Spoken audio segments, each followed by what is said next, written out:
New Bishoftu International Airport, a new gateway to Ethiopia, the crossroads of a continent, and a gleaming portal from Africa to the world. እነሆ በኢትዮጵያም ሆነ በአፍሪካ ደረጃ ግዙፍ የተባለለት ኤርፖርት ግንባታ በዛሬው ዕለት ግንባታው ይፋ ሆኗል። አሁን በስራ ላይ ያለው የአዲስ አበባ ቦሌ ዓለም አቀፍ ኤርፖርት በዓመት መንገደኞችን የማስተናገድ አቅሙ 25 ሚሊዮን በመድረሱ የመጨረሻው አቅሙ ደረጃ ላይ በመድረሱ ኢትዮጵያ እጅግ ግዙፍ የተባለለት ኤርፖርት አስፈልጓታል።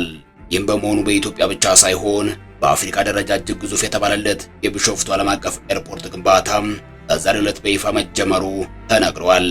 የቦሌ ዓለም አቀፍ ኤርፖርት አሁን ያለበት የመጨረሻ ደረጃ የደረሰው በተከታታይ ማስፋፊያዎች ሲካሄዱበት ቆይተው ነው። ሆኖም በአካባቢው ያለው ቦታ ከዚህ በላይ ኤርፖርቱን ማስፋት የማይቻልበት ደረጃ በመድረሱ የግድ ሌላ ዓለም አቀፍ ኤርፖርቶችን መገንባት አስፈላጊ መሆኑ ሲመላከት ቆይቷል። 10 ቢሊዮን ዶላር የሚጠይቅ ግንባታ ነው። በነገራችን ላይ አሁን በስራ ላይ የሚገኘው ቦሌ ኤርፖርት በአፄ ኃይለ ሥላሴ የተገነባ ኤርፖርት ሲሆን ስያሜውም የተሰጠው በንጉሱ ስም ነበር። በኋላ ላይ ይኸው ስያሜ ተቀይሮ አሁን ያለውን ስም እንዲያዝ የቀደሙ መረጃዎች ያመለክታሉ። ይህ በአፍሪካ ቀዳሚ የሆነውና በዓለማችን ካሉት ግዙፍ ኤርፖርቶች መካከል አንዱ የሆነው የቢሾፍቱ ኤርፖርት በሁለት ምዕራፍ ተከፋፍሎ የሚገነባ መሆኑን እየወጡ ያሉት መረጃዎች እያመለከቱ ይገኛል። የመጀመሪያው ደረጃ ግንባታ 60 ሚሊዮን መንገደኞችን በሚያስተናግድ መልኩ ተገንብቶ የሚጠናቀቅ ነው። ይህም አሁን ካለው የአዲስ አበባ ቦሌ ዓለም አቀፍ ኤርፖርት የማስተናገድ አቅም ከሁለት እጥፍ በላይ ከፍ ያለ መሆኑን ያመለክታል። ከዚያም የሁለተኛው ዙር ግንባታ የኤርፖርቱን አቅም ከ60 ሚሊዮን ወደ 110 ሚሊዮን የሚያሳድግ ይሆናል። ይህ ኤርፖርት አውሮፕላኖች የሚነሱበትና የሚያርፉበት ብቻም አይደለም፣ በዙሪያው በርካታ መሰረተ ልማቶችን አቅፎ የያዘም ነው። ይህም በመሆኑ ኤርፖርት እንዲሁ የተለመደው አይነት ኤርፖርት ብቻ ሳይሆን ግዙፍ ከተማንም ጭምር ያካተተ በመሆኑ ኤርፖርት ሲቲ የሚል ስያሜም ተሰጥቶታል።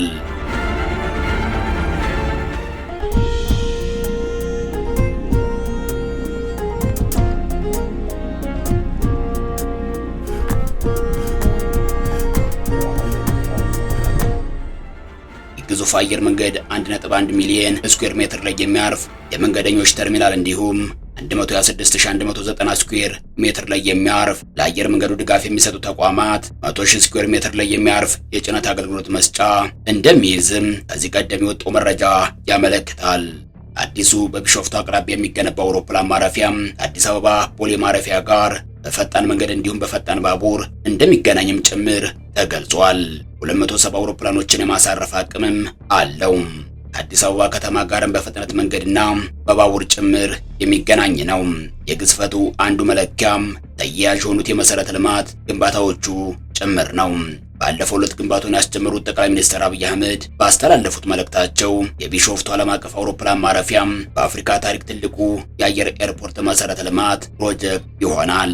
ይህም ከኢትዮጵያ ሀገራዊ የኢኮኖሚ ሪፎርም፣ የኢንዱስትሪ ማስፋፊያ አጀንዳና የረጅም ዘመን የአቪዬሽን ቴክኖሎጂ ጋር የተናበበ ነው። ፕሮጀክቱ የኢትዮጵያ አየር መንገድን ዓለም አቀፍ ተወዳዳሪነት ያጠናክራል፣ የአፍሪካን የማገናኘት አቅም ይጨምራል፣ የንግድና ቱሪዝም ኮሪደሮችን ያሰፋል፣ ኢትዮጵያንም ቀዳሚ የበይነ አህጉር ማዕከል ያደርጋታል ሲሉም አስታውቀዋል። ጠቅላይ ሚኒስትሩ በዚህ መልእክታቸው አክለውም አዲስ አበባ ደቡብ ምስራቅ 40 ኪሎ ሜትር አካባቢ የምትገኘውና 1910 ሜትር ከፍታ ያላት ቢሾፍቱም ለአውሮፕላኖች ስራ የተመቸ አካባቢ ያላት ሲሆን መዳረሻቸውን ኢትዮጵያ ላደረጉም ሆነም ለትራንዚት መንገዶች ብቁ ሁኔታ ያላት ናትም። ለመዲናችን ያላት ቅርበት ከነባሩ የአየር ትራንስፖርት ምህዳር ጋር በቀላሉ የተዋሃደ አሰራር እንዲኖር ምቹ ሁኔታን ይፈጥራል ሲሉም አክለው አስታውቀዋል። ኤርፖርቱ አዋጭ ነው በሚል ከዚህ ቀደም የተለያዩ የፋይናንስ ተቋማት ፋይናንስ የማቅረብ ፍላጎትን ያሳዩበት ሁኔታም ታይቷል። ሁሉም አካል በተለይ ከፋይናንስ ጋር በተያያዘም ለግንባታው ብድር መፍቀድን የሚያስበው አዋጭነቱን ተመልክቶና ምን ጥቅም አገኛለሁ በሚል ነው። አሁን ባለው ሁኔታ ግዙፉ ቢሾፍቱ ኤርፖርት የፋይናንስ አቅራቢዎችን ቀልብ የሳበው ሁኔታን ፈጥሯል። የቦይንግ ኤርፖርት አቅራቢ የሆነችው አሜሪካ ሳትቀር ፍላጎት አለኝ እያለች ትገኛለችም። ከዚህ አንጻርም የ10 ቢሊዮን ዶላሩ ቢሾፍቱ ኤርፖርት የግንባታ ፋይናንስ ችግር ይገጥመዋል ተብሎ አይታሰብም። በዚህ ልማትም አፍሪካ ልማት ባንክ የኢትዮጵያ አየር መንገድ ቢሾፍቱ አካባቢ የሚያስገነባው አዲሱ የቢሾፍቱ ዓለም አቀፍ አውሮፕላን ማረፊያም 500 ሚሊዮን ዶላር ለመመደብ ቃል የገባ መሆኑን ከዚህ ቀደም የወጡ መረጃዎች አመላክተዋል። ተገልጿል። ባንኩ ለአውሮፕላን ማረፊያው ማስገንቢያ የሚሆን 8 ቢሊዮን ዶላር ለማሰባሰብ የተስማማ ሲሆን የኢትዮጵያ አየር መንገድ የግንባታውን ወጪ 20 በመቶ ይሸፍናል ተብሏል። ይህው ስምምነት ከወራት በፊት በባንኩና በአየር መንገዱ መካከል የተፈረመ መሆኑ የሚታወስ ነው። አሁን ባለው ሁኔታ በአፍሪካ ግዙፍ ከተባሉት ኤርፖርቶች መካከል ቦሌ ኢንተርናሽናል ኤርፖርት በአራተኛ ደረጃ ላይ የሚገኝ ሲሆን አዲሱ ግዙፉ ኤርፖርት ሲጠናቀቅ ግን በአፍሪካ በብዙ ርቀት የሚመራ አንደኛ ግዙፍ ኤርፖርት እንደሚሆንም ታውቋል። ይህንን አዲሱን ኤርፖርት ግዙፍ የሚያደርጉት በርካታ ነጥቦች አሉ። ኤርፖርቱ በውስጥ ብዙ ነገሮችን ያካተተ በመሆኑ የኤርፖርት ከተማ ወይም ኤርፖርት ሲቲ እንደሆነም ተመላክቷል። ይህ ማለት በኤርፖርት ግንባታው ውስጥ አብረው ተካተው የሚገነቡ በርካታ የአንድ ዘመናዊ ከተማ መሰረተ ልማቶች ጭምር ይኖራሉ ማለት ነው። እናም 10 ቢሊዮን ዶላር የሚፈጅ የመሆኑም ጉዳይ ከእነዚህ ሁሉ ዘርፈ ብዙ ግንባታዎች ጋር በተያያዘም ጭምር ነው። ይህም ታላቁ ህዳሴ ግድብ ከ10 ዓመት በፊት የመሰረት ድንጋዩ ሲጣል ይፋ ከሆነው የግንባታ ገንዘብ መጠን ከ2 እጥፍ በላይ እንደማለት ነው።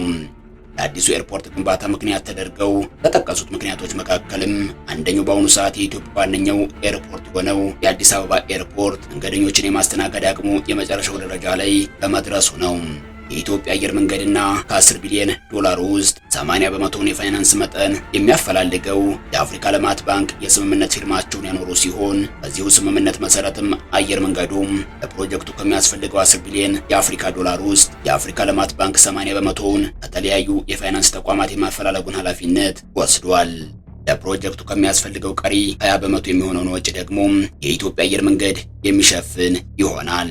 አሁን ባለው ሁኔታም በአካባቢው ያሉ አርሶ አደሮችን አንስቶም መልሶ ለማቋቋም አየር መንገዱም 350 ሺህ የአሜሪካን ዶላር የመደበ መሆኑም ታውቋል። በዚሁ አካባቢም 2500 ተነስተው በዘላቂነት የሚቋቋሙበት ሁኔታም ይኖራልም ተብሏል። ወራት በፊት በዚሁ አዲሱ ኤርፖርት ግንባታ ዙሪያ ለቢቢሲ ማብራሪያ የሰጡት የአየር መንገዱ ዋና ስራ አስፈጻሚ አቶ መስፍን ጣሰው ከዚሁ አዲሱ ኤርፖርት ግንባታ ጋር በተያያዘም የኢትዮጵያ አየር መንገድ ለሚያስነሳቸው 2500 አባወራዎች መኖሪያ ቤቶች እንደሚያስገነባና በሚቀጥለው ዓመት ዳር ወር እንደሚያስረክባቸው እንዲሁም በተመሳሳይ ወር የአውሮፕላን ማረፊያው ግንባታ እንደሚጀመር ተናግረዋል። አቶ መስፍን በአካባቢው የግብርና ምርቶች ማቀነባበሪያና የንግድ ተቋማትን ጨምሮ አዳዲስ አገልግሎት መስጫም እንደሚገነቡ ገልጸዋል። ለዓመታት በአዲስ አበባ የሚገኘው የቦሌ ዓለም አቀፍ ኤርፖርት ጥቅም ላይ ሲውል ቆይቷል። የኢትዮጵያ አየር መንገድ ከአፍሪካ ልማት ባንክ ጋር ለአዲሱ አየር መንገድ ግንባታ የሚውል የ7.8 ቢሊዮን ዶላር ስምምነት ተፈራርሟል። የኢትዮጵያ አየር መንገድ ማላዊ፣ ቶጎና ዛምቢያን ከመሳሰሉ አየር መንገዶች ጋር በሽርክና እየሰራ ይገኛል። ከ78 ዓመታት በላይ ያስቆጠረው የኢትዮጵያ አየር መንገድ ከ150 በላይ የዘመናዊ አውሮፕላኖች ባለቤት ሲሆን 100 አዳዲስ አውሮፕላኖችን ማዘዙም ድረገጹ ላይ ያስቀመጠው መረጃ ያመለክታል። ወደ 142 ዓለም አቀፍ መዳረሻዎች የሚበረው የኢትዮጵያ አየር መንገድ ከእነዚህ ውስጥ 70ዎቹ የአፍሪካ ሀገራት ከተሞች ናቸው። የኢትዮጵያ አየር መንገድ ለተከታታይ 6 ዓመታት የአፍሪካ ምርጥ አየር መንገድ ከመባል ባለፈም በርካታ ሽልማቶችን ለማግኘት በቅቷል። ኤርፖርቶች አንዱ ከሌላው የሚወዳደሩባቸው የተለያዩ የማወዳደሪያ መስፈርቶች አሉ። ስፋት፣ ቴክኖሎጂ፣ አውሮፕላን የማስተናገድ አቅምና በሌሎች የማወዳደሪያ መስፈርቶች አንደኛ፣ ሁለተኛ፣ ሶስተኛ በሚል ዝርዝር ወጥቶላቸው በደረጃ ሲቀመጡ ይታያል። በዚህ መሰረት በያዘው እጅግ ሰፊ ቦታ በዓለማችን ተወዳዳሪ ሊገኝለት ያልቻለው የሳውዲ ንጉስ ፉአድ ኤርፖርት ነው። 776 ስኩዌር ኪሎ ሜትር ላይ ያረፈም ግዙፍ ኤርፖርት ነው። ከዚህ በተጨማሪም እጅግ ስራ የበዛባቸው ኤርፖርቶችን በሚል በስም ተዘርዝረው የሚወጡ ኤርፖርቶችም አሉ። በአፍሪካ እጅግ ስራ የበዛበት ወይንም ቢዚ ኤርፖርት የሚባለው የግብፁ ካይሮ ኢንተርናሽናል ኤርፖርት ነው። ቦሌ ኢንተርናሽናል ኤርፖርት ከካይሮ ኤርፖርት ቀጥሎ በሁለተኛ ደረጃ የተቀመጠ ነው። ኢትዮጵያ አሁን ከፍተኛ ቁጥር ያላቸውን መንገደኞች በማስተናገድ እየተጨናነቀ ከሚገኘው የቦሌ ዓለም አቀፍ ኤርፖርት ውጪ ሌላ ዓለም አቀፍ ኤርፖርት የላትም። እርግጥ እንደ ግብፅና ደቡብ አፍሪካ ያሉት ሀገራት ከአንድ ኤርፖርት በላይ ዓለም አቀፍ በረራ የሚከናወንባቸው ኤርፖርቶች ያሏቸው ሲሆን እነዚህም ኤርፖርቶች ቢሆኑ በአፍሪካ ስራ የበዛባቸው ወይም ቢዚየስት ኤርፖርት አፍሪካ በመባል የተመዘገቡ ኤርፖርቶቹ ነው ይታያሉ። በዚህ ረገድ የኢትዮጵያ ብቸኛው ስራ የበዛበት ተብሎ የተመዘገበው ኤርፖርት ቦሌ ኢንተርናሽናል ኤርፖርት ብቻ ነው። ሌላኛው አሃዝ በኤርፖርት ቢዚ መሆን ወይንም የመጨናነቅ መጠን ሲሆን ከዚህ ውጭ በአፍሪካ የኤርፖርቶች ግዝፈት መጠን ቦሌ ዓለም አቀፍ ኤርፖርት የአራተኛ ደረጃን እንደሚይዝ የቢዝነስ ኢምፓይረስ አፍሪካ ዘገባ ያመለክታል። የደቡብ አፍሪካው ጆሃንስበርግ ታምቦ ኢንተርናሽናል ኤርፖርት በግዝፈቱ በአፍሪካ የመጀመሪያውን ደረጃ ይይዛል። የግብፁ ካይሮ ኢንተርናሽናል ኤርፖርት ሁለተኛ ደረጃ ተቀምጧል። የደቡብ አፍሪካው ሌላኛው ኬፕ ታውን ኤርፖርት በግዝፈቱ ሶስተኛ ደረጃ ላይ ሲቀመጥ፣ ቦሌ ኢንተርናሽናል ኤርፖርት በአራተኛ ደረጃ ተቀምጧል። የኢትዮጵያ ጎረቤት ሀገር ኬንያ ጆሞ ኬንያታ ኢንተርናሽናል ኤርፖርት በአፍሪካ ያለበት የግዝፈት ደረጃ ሰባተኛ ደረጃ ላይ ነው። በዓለማችን ባላቸው መሰረተ ልማትና ፋሲሊቲ እጅግ ቅንጡ የሚባሉ ኤርፖርቶችም አሉ።